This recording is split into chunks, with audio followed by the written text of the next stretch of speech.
parts of a calculator wristwatch. When a calibrator messed around, it got the wires crisscrossed. He lived in a pocket of energy with an emergency release, which was triggered by the explosion, thus the emergence of the beast. Now depending on who you ask, what happens next is debatable. The victor's history usually comes from sources incapable. I know whether left on the right, it is the curse of the text. That's why we're leaving it up to the reader to find which version is best. The beast, the beast, the beast, the beast, the beast, the beast.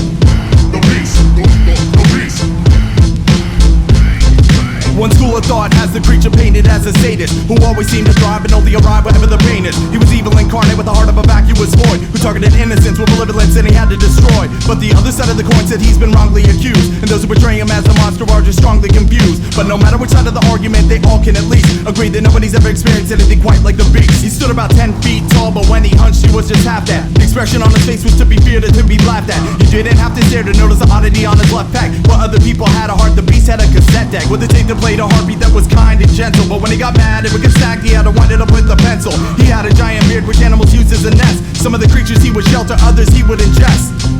The beast, the beast, the beast, the beast, the beast, the beast.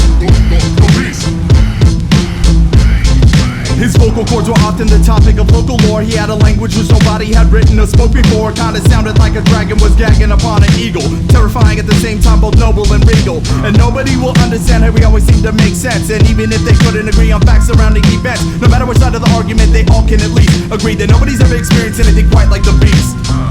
The beast, the beast, the beast, the beast, the beast, the beast.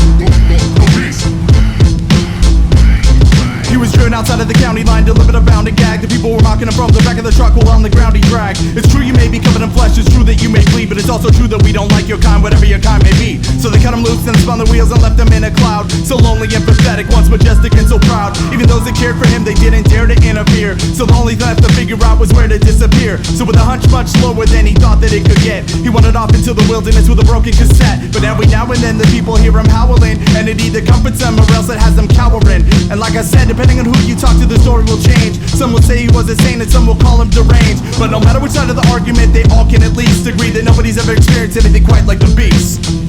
The beast, the beast, the beast, the beast.